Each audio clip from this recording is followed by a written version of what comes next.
నీ రాకకై ఆపేక్షించుటకు దేవా హేతువు కలుగు చేసిన నీ పిల్లలమైన మా అందరి హృదయ అంతరంగములందు నీ పరిశుద్ధమైన నామము యథార్థముగా స్తుతించబడును గాక. నీ మాట వెల్లడి ఒకటి తోడని వెలుగు కలిగినని, అది తెలివి లేని వారికి తెలివిని అనుగ్రహించును అని మీరు మా కొరకు రాయించారు. దేవా, ఈ జీవం కలిగిన వాక్యం అనే తర్పణంలో నన్ను నేను మమ్మల్ని మేము చూసుకుంటుండగా మా కొదువ, మా కొరత, మేము ఏ స్థితిలో సంపూర్ణులమో ఏ స్థితిలో అసంపూర్ణులమో మేము మాకు స్పష్టపరుస్తూ ఉండగా సంస్కరించగలిగిన నీ పాఠాలు మమ్మల్ని మేము విమర్శించుకుని అప్పగించుకోవడానికి కృప చూపించాలి. ఎప్పుడైతే సంస్కరణ కొరకు మమ్మల్ని మేము వెనకగొట్టుకుని మీ పాదాలు ఎందుకు వస్తామో మీరు మమ్మల్ని పునరుద్ధరించి సంపూర్ణపరిచే దేవుడు ఆయన. ఏ ఆశతో ఈ దినాన ఈ కూడికి మమ్మల్ని సమకూర్చారు, ఆ మీ ఆశ మా ఎడల మీకున్న చిత్తం క్రీస్తు యేసునందలి కృప చేత నెరవేర్చబడును గాక. మమ్మల్ని మేము విధేయతతో సంపూర్ణ సమర్పణతో మీకు అప్పగించుకుంటూ మా రక్షకుడు మాకై పెండ్లి కుమారుడిగా తిరిగి రానున్న ప్రభు అయిన యేసు క్రీస్తు ఘననామాన్ని ప్రార్థించి స్తుతించి వేడుకొనుచున్నాను పరమ తండ్రి. ఆమేన్. ప్రభునందు ప్రియ సహోదరి సహోదరులారా, యోహాను రాసినటువంటి మొదటి పత్రిక, మొదట దీని నేపథ్యాన్ని మీ ఎదుటకు తెస్తాను. రెండవది, ప్రభు దృష్టికి రాయబడిన ఈ యవనస్తులు ఎవరు? సర్వాధికారి అయినటువంటి దేవుని దృష్టిలో వాక్యాన్ని చదువుతున్నటువంటి మనలో అనేకులకు అర్థమైనటువంటి ఆ యవనస్తులేనా? దేవుని ప్రణాళికలో ఎవరిని యవనస్తులు అంటాడు? ఈ పూట మేము యవనస్తులు అంటూ యవన బలము కలిగి, యవన అందాన్ని కలిగి లోకంలో గర్విస్తున్నటువంటి యవన సహోదరి సహోదరులారా, సర్వాధికారి అయిన దేవుని దృష్టిలో ఎవడు యవనస్తుడు? ఈ పూట చూడ ప్రయత్నం చేద్దాం. యవనస్తుల బలం వారికి అలంకారం అని ప్రభు అయిన దేవుడు చెప్పగా, ఏ బలం నీకు అలంకారం? ఎటువంటి వాడిని ప్రభు అయిన దేవుడు యవనస్తుడు అంటాడు, ఎటువంటి వాడిని ప్రభు అయిన దేవుడు బలవంతుడు అంటాడు? చదవబడిన ఈ రెండు వచనాల 12, 13, 14 వచ్చిన భాగాలను మీరు చూస్తే, అక్కడ 12వ వచనంలో రాసిన దాన్నే మరల తిరిగి 14లో రాయడం మనం చూస్తాం ప్రభుత్వ పిల్లలు. కానీ రాసినప్పుడు పిల్లలారా అని సంబోధించిన ఆ క్రమం 12లో ఏది చెప్పాడో 14లోనూ అదే చెప్పాడు. తండ్రులారా అని సంబోధించినప్పుడు 12లో ఏది చెప్పాడో 14లోనూ అదే చెప్పాడు. కానీ యవనస్తులారా అన్నప్పుడు అక్కడ యాడెడ్ ఇన్ఫర్మేషన్ ఇస్తున్నాడు. మీరు దుష్టిని జయించి ఉన్నారు అన్నవాడు దేన్ని బట్టి జయించాలో క్రిందకు వచ్చాక చెప్తూ, మీ యందు వాక్యము నిలిచి ఉంది. మీరు వాక్యమందు నిలిచిన వారు, మీ యందు వాక్యమైన వాడు నిలిచి ఉన్నాడు కనుక మీరు దుష్టిని జయించి ఉన్నారు అంటున్నాడు. విందాం ప్రభువును ప్రియులారా దీని నేపథ్యం. ఎందుకు ప్రభు అయిన దేవుడు యోహాను ద్వారా ఈ పత్రికను రాయించాడు? అది 100వ సంవత్సరం, క్రీస్తు శకం 100వ సంవత్సరం ప్రభువును ప్రియమైనటువంటి దేవుడి పిల్లలారా. సంఘం అంటే మొదటి శతాబ్దపు చివరి భాగం. అది ప్రభు అయినటువంటి యేసు క్రీస్తును విశ్వసించి విశ్వాస సహితమైనటువంటి జీవితాన్ని జీవిస్తున్నటువంటి విశ్వాసుల మధ్య ఎఫెసీ ప్రాంతంలో పరిచర్య చేస్తున్నాడు అపోస్తలుడైనటువంటి యోహాను.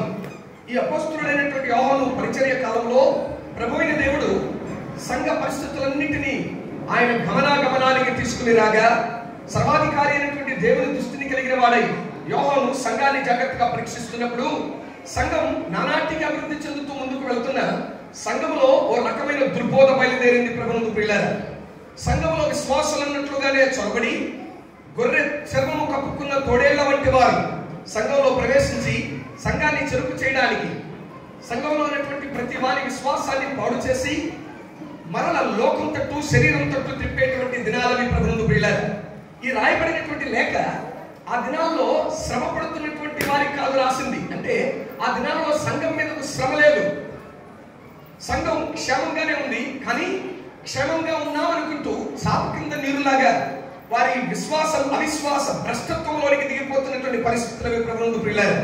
ఈ దినాల్లో ఎవరి సమాజంగా ఉన్నటువంటి మీలో చాలా మంది మేము దేవుని మందిరానికి వెళ్తున్నాం, దేవుని సంబంధంగానే ఉన్నాం, ప్రతి కార్యాన్ని ప్రతి కార్యకలాపాన్ని మేమే ముందుండి నడిపిస్తున్నాం అనుకుంటున్న వారు మీలో చాలా మంది లేకపోలేదు.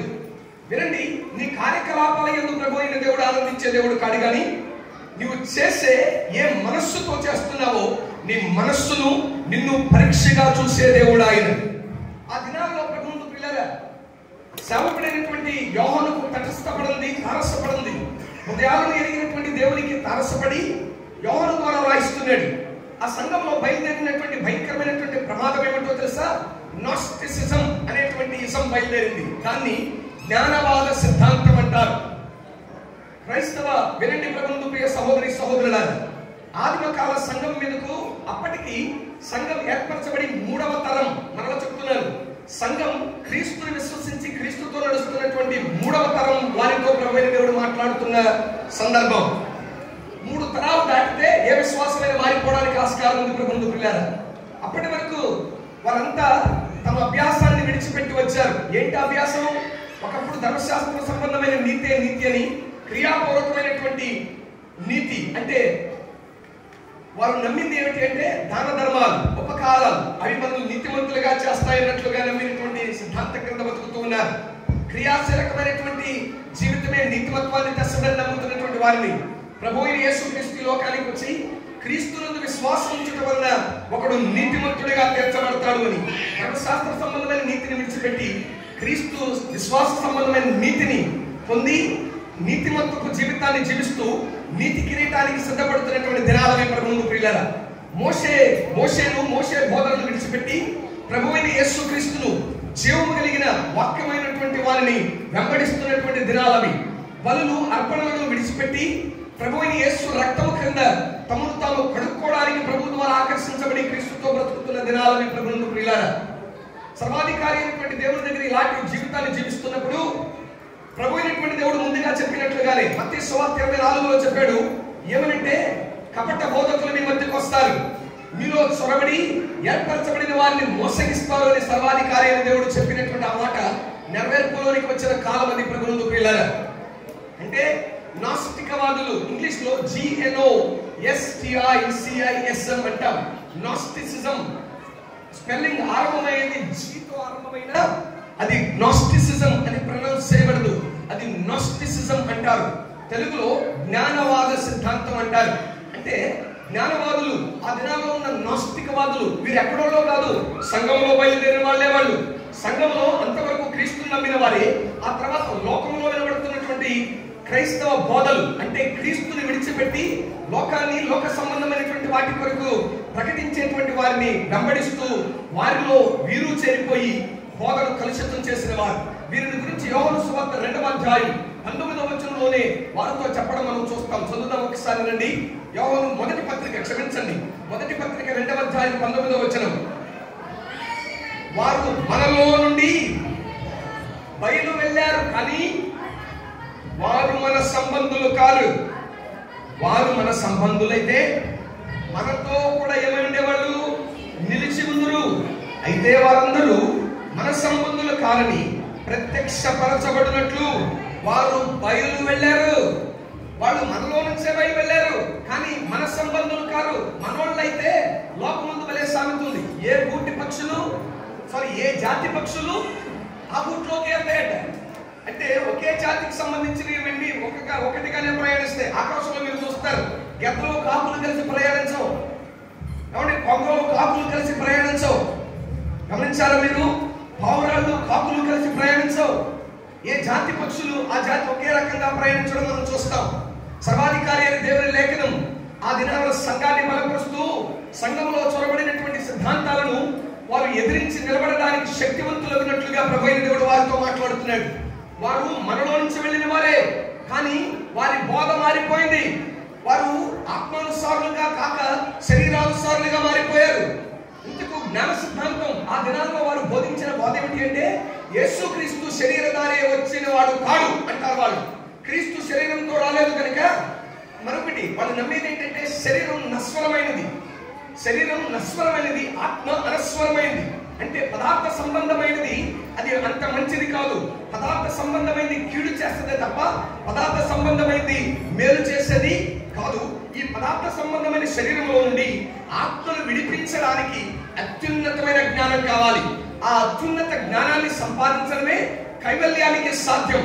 అంటే కైవల్యానికి, ముక్తికి ఆధారం అవుతుందే తప్ప యేసు ప్రభు అనబడిన వాడు దేవుడని, ఆయన విశ్వసిస్తే నీతి కలిగి నీతిమత్వాన్ని బట్టి పరలోకాన్ని స్వతంత్రించుకుంటారు అని సోకాల్డ్ నిన్న మొన్నటి దాకా మేము చేరని ఏ క్రైస్తవులు అయితే మీతో చెప్పారో ఆ బోధలన్నీ తప్పు.